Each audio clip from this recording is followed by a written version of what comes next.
Audio Jungle.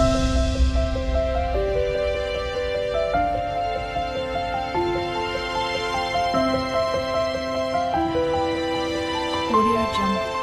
Hello guys, welcome back to my channel. ಇಂದಿನ ವ್ಲಾಗಲ್ಲಿ ನಾವು ಒಂದು ಪ್ರಸಿದ್ಧವಾದ ದೇವಸ್ಥಾನಕ್ಕೆ ಹೋಗ್ತೀನಿ ಅಂತ ಹೇಳಿದ್ನಲ್ಲ, ಅದು ಇದೆ. ನಿಮ್ಮೆಲ್ರಿಗೂ ಗೊತ್ತೇ ಇರುತ್ತೆ, ಆಲ್ಮೋಸ್ಟ್ ಎಲ್ರಿಗೂ.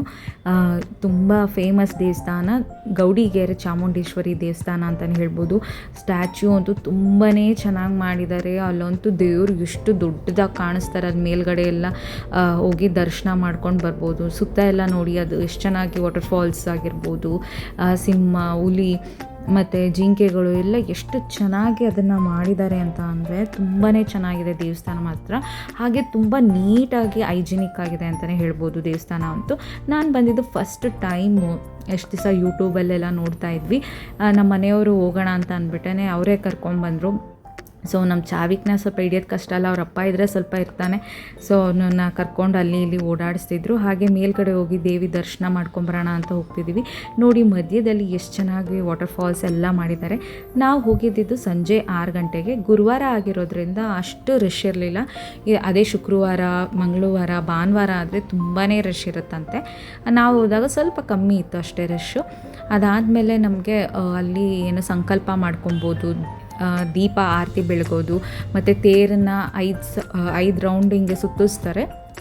ಪಂಜ ಸೇವೆ, ತಾಯಿದು ಉಯ್ಯಾಲೆ ಸೇವೆ, ಬಸವಣ್ಣನಿಗೆ ಕೈ ಮುಗಿಯೋದು, ಅವ್ರನ್ನ ಕರ್ಕೊಬಂದು ಪೂಜೆ ಮಾಡಿಸಿ ಅದಾದಮೇಲೆ ಅವ್ರ ಹತ್ರ ಎಲ್ಲ ಆಶೀರ್ವಾದ ತೊಗೊಳ್ಳೋದು ಬಸವಣ್ಣನ ಹತ್ರ.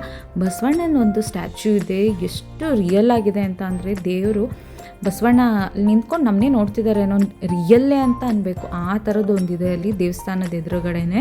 ತುಂಬಾ ಚೆನ್ನಾಗಿದೆ ದೇವಸ್ಥಾನ. ಅಷ್ಟೇ ಚೆನ್ನಾಗಿ ಮೇಂಟೈನ್ ಮಾಡಿದ್ದಾರೆ. ಹೈಜಿನಿಕ್ ಆಗ್ಬೋದು, ಕ್ಲೆನ್ಲಿನೆಸ್ಸು ಎಲ್ಲ, ಮತ್ತು ಡಿಸಿಪ್ಲಿನ್ ಮೇಂಟೆನೆನ್ಸ್ ಮಾಡೋದಕ್ಕೆ ಸ್ವಲ್ಪ ಜನನೇ ಇಟ್ಟಿದ್ದಾರೆ. ಹೀಗೆ ಕೂತ್ಕೋಬೇಕು, ಹೀಗೆ ಮಾಡಬೇಕು, ಒಂದಾದಮೇಲೆ ಒಂದು ಸ್ಟೆಪ್ ವೈಸ್ ಸ್ಟೆಪ್ಸ್ ದೇವ್ರಿಗೆ ಯಾವ ಥರ ಇದು ಮಾಡಬೇಕು ಅನ್ನೋದನ್ನೆಲ್ಲ ಹೇಳ್ಕೊಡ್ತಾರೆ.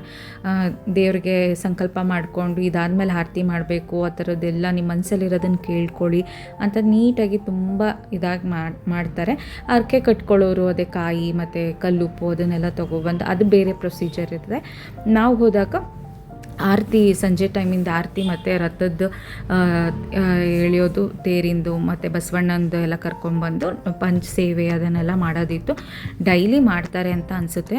ನಾನು ತಿಳ್ಕೊಂಡಿದ್ದ ಪ್ರಕಾರ ತುಂಬಾ ಚೆನ್ನಾಗಿತ್ತು. ದೇವಿ ಇದೆಲ್ಲ ಉಯ್ಯಾಲೆ ಸೇವೆ ಎಲ್ಲ ಇತ್ತು, ಯಾರೋ ಮಾಡಿಸ್ತಿದ್ರು, ನಾವು ಅವ್ರ ಜೊತೆ ಕೈ ಜೋಡಿಸಿದ್ವಿ. ಸೊ ತುಂಬಾ ಚೆನ್ನಾಗಿತ್ತು. ತಾಯಿ ಚಾಮುಂಡೇಶ್ವರಿನೇ ಎದ್ದು ಬಂದಂಗಿದೆ ಮಾತ್ರ ನಿಜವಾಗ್ಲೂ ವಿಗ್ರಹ. ತುಂಬಾ ಒಳ್ಳೆ ಪಾಸಿಟಿವ್ ವೈಬ್ಸ್ ಅಂತೂ ಇದೆ ಅಂತಲೇ ಹೇಳ್ಬೋದು. ಯಾರಾದರೂ ಹೋಗೋರಿದೆ ಫ್ರೀ ಮಾಡ್ಕೊಂಡು ಹೋಗಿ ಬರ್ಬೋದು. ತುಂಬಾ ಚೆನ್ನಾಗಿದೆ, ಒಳ್ಳೆ ದೇವಸ್ಥಾನ ಅಂತಲೇ ಹೇಳ್ಬೋದು. ನಾವು ಹೋಗಿ ತುಂಬ ಖುಷಿ ಆಯಿತು. ಹಾಗೆ ನಾವು ಬರ್ತಾ ನಿಮಿಷಾಂಬ ದೇವಸ್ಥಾನ ಅದಕ್ಕೆಲ್ಲ ಹೋಗಿ ಲಾಸ್ಟಲ್ಲಿ ನಾವು ಇದು ರಾಮನಗರ ಹತ್ರ ಆ ಸೈಡ್ ಬರುತ್ತಲ್ವ, ನಮ್ಮೂರ ಕಡೆನೇ. ಹಾಗಾಗಿ ಇದು ದೇವಸ್ಥಾನಕ್ಕೆ ಹೋಗಿ ಸಂಜೆ ನೈಟ್ ಒಂದು 7:30-8 ಗಂಟೆವರೆಗೂ ಅಲ್ಲೇ ಇದ್ದು ಎಲ್ಲ ಪೂಜೆ ಕಾರ್ಯಕ್ರಮಗಳು ಅಲ್ಲೆಲ್ಲ ಏನೇನು ನಡೆಯುತ್ತೋ ಅದನ್ನೆಲ್ಲ ಮುಗಿಸ್ಕೊಂಡು, ಮತ್ತು ದೇವ್ರ ನಾಮ ಆಡೋದಕ್ಕೆ ಅಲ್ಲಿ ಆರ್ಕೆಸ್ಟ್ರಾದೆಲ್ಲ ಇಟ್ಟಿರ್ತಾರೆ. ಒಬ್ಬರು ಆಂಟಿ ಕೂಡ ಆಡ್ತಾಯಿದ್ರು. ತುಂಬಾ ಚೆನ್ನಾಗಿದೆ ದೇವಸ್ಥಾನ ಅಂತ ಹೇಳ್ಬೋದು. ನಮಗಂತೂ ಖುಷಿ ಆಯಿತು ಎಲ್ರಿಗೂ. ನಮ್ಮ ಅಜ್ಜಿ, ನಮ್ಮಮ್ಮ ಅವರೆಲ್ಲ ಹೋಗಬೇಕು ಅಂತ ತುಂಬ ಅಂದ್ಕೊತಾಯಿದ್ರು. ಸೊ ಅವ್ರಿಗೂ ಒಂದು ಆಸೆ ಎಲ್ಲ ನೆರವೇರ್ತು ಅಂತ ಅಂದ್ಕೊಂಡ್ವಿ. ಸೊ ಇದಾಗಿತ್ತು ನನ್ನ ಪುಟ್ಟ ವ್ಲಾಗ್ ಅಂತ ಹೇಳ್ಬೋದು. ಆ ತಾಯಿ ಚಾಮುಂಡೇಶ್ವರಿ ನಿಮಗೂ ಎಲ್ಲ ಒಳ್ಳೇದು ಮಾಡಲಿ, ಎಲ್ರಿಗೂ ಒಳ್ಳೆಯದಾಗಲಿ ಅಂತ ಕೇಳ್ಕೊಳ್ತಾ, ಇನ್ನೂ ಯಾರಾದರೂ ನನ್ನ ಚಾನಲ್ಗೆ ಸಬ್ಸ್ಕ್ರೈಬ್ ಮಾಡಿಲ್ಲ ಅಂದರೆ ಈಗಲೇ ಸಬ್ಸ್ಕ್ರೈಬ್ ಮಾಡ್ಕೊಳ್ಳಿ. ಹಾಗೆ ಥ್ಯಾಂಕ್ಸ್ ಫಾರ್ ವಾಚಿಂಗ್. ಧನ್ಯವಾದಗಳು. ಹೀಗೆ ಸಪೋರ್ಟ್ ಮಾಡ್ತಾಯಿರಿ ನನ್ನ ಚಾನಲ್ನ. Thank you.